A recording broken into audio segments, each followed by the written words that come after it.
ፀግዒ ናይ ጸሎቶም ልሳን ጓዓደይ ኮነ ኢለን ተዘመርኩ ምኽንያት አሉኒ በዝን ተመስከርኩ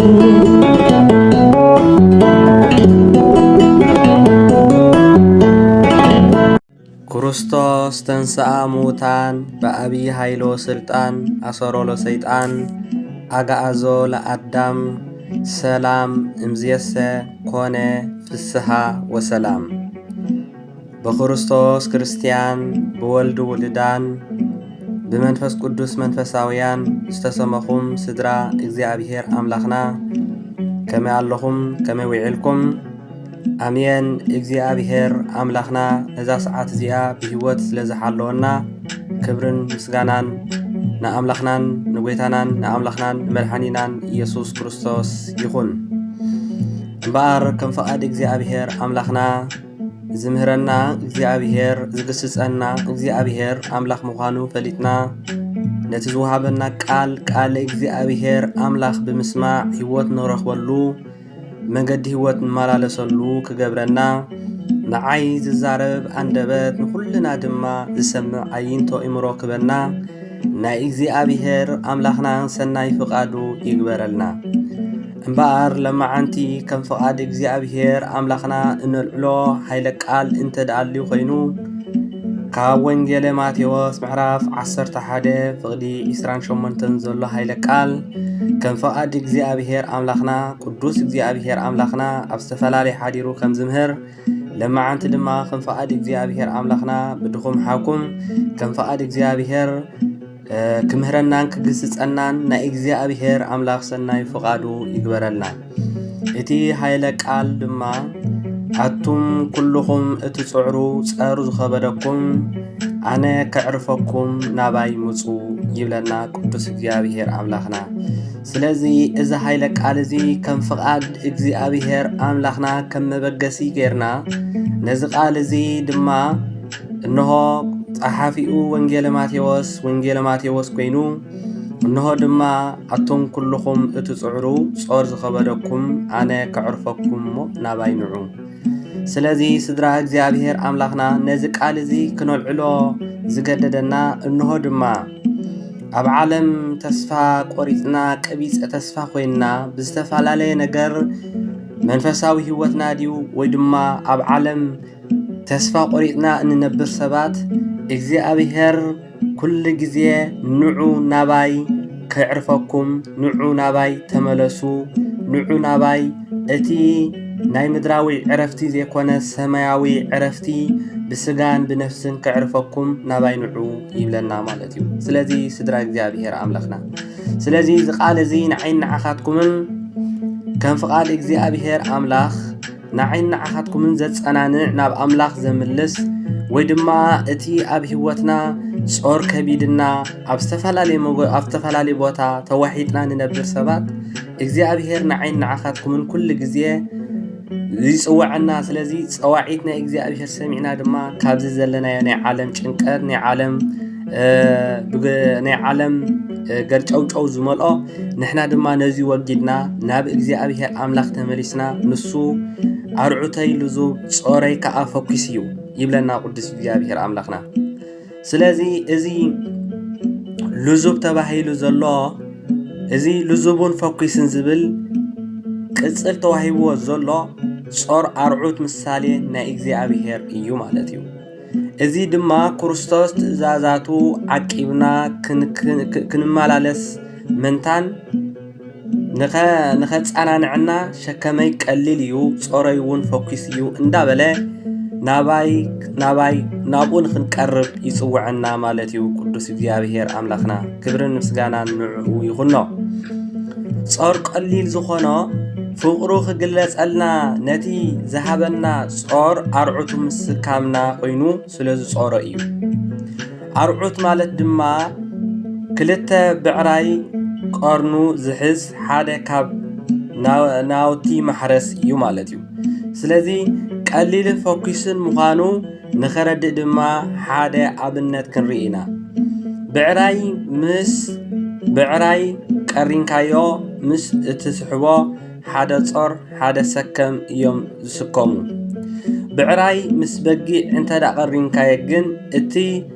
زبزح صور نابتي بعراي ايو ززازو مالتيو سلازي ابز ساعات زي دما اتي بقي عرعود تسكيمو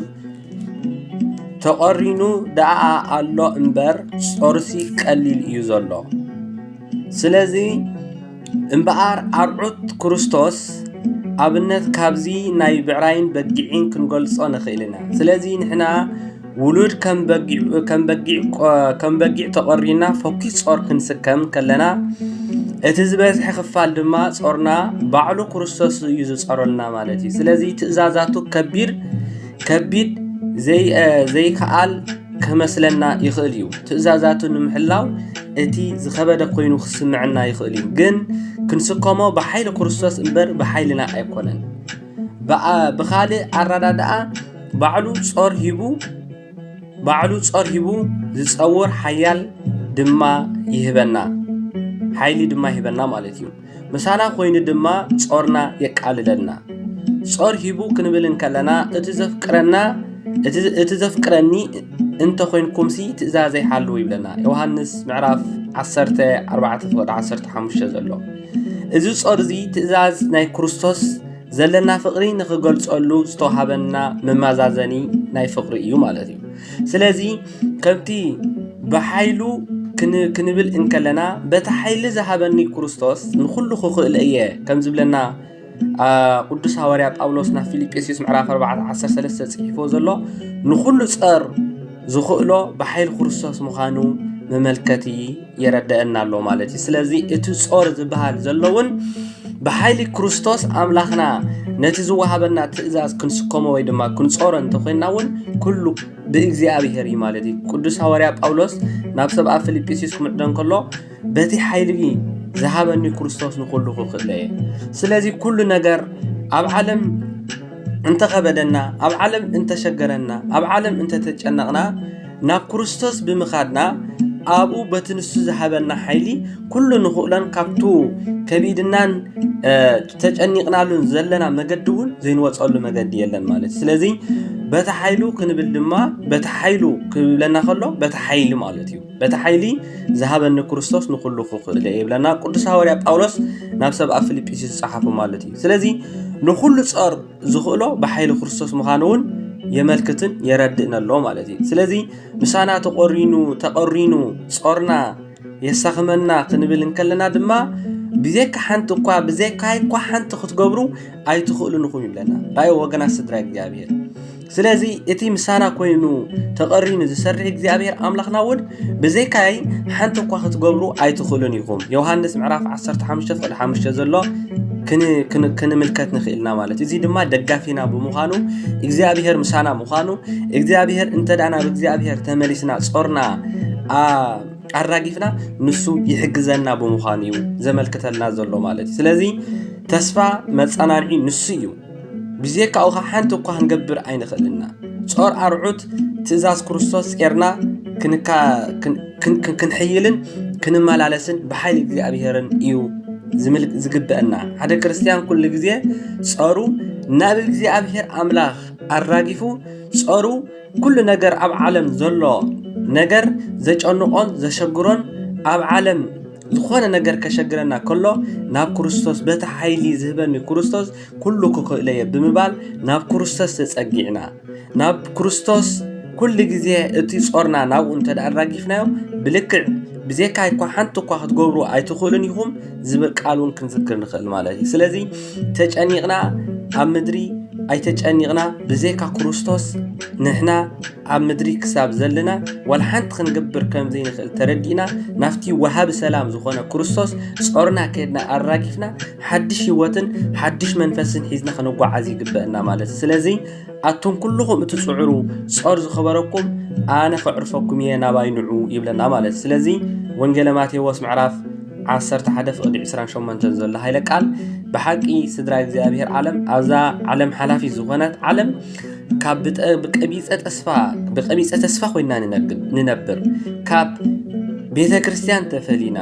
ካብ ክርስቶስ ተፈሊና ንነብር ናብ ክርስቶስ ከድና ብዘይ ካሃይ ብዘይ ኳ ዋላ ሓንቲ ክትገብሩ ኣይትኽእሉንኩም ኢሉ ከም ኣስፊርዎ ዘሎ ዮሐንስ ምዕራፍ 15 ነዚ ድማ ደጋፊና ኣምላኽና ክርስቶስ ምዃን ፈሊጥና ብተስፋ ናብ ኣምላኽ ሄድና ክንጸናናዕን እቲ ጾር ተባሂሉ ዝደሎ ድማ ሓጢአትካ ኣራጊፍካ ትእዛዝ እግዚአብሔር በታ ኃይል ዝሃበኒ በታ ኃይል ዝህበኒ ክርስቶስ ኩሉ ክኽእል ኢልካ በተስፋ ምስ እግዚአብሔር አምላኽ ጸኒዕኻ ምንባር እዩ ማለት ስለዚ እግዚአብሔር አምላኽና በሐቂ ንጠቢብ ሓንቲ ቃል እያ ተኣኽሎ ኣቱም ኩልኹም እትጽዕሩ ጸር ዝኸበደኩም ኣነ ክዕረፈኩም የሞ ናባይ ሙጽእ ትብል ቃል አልዒሉ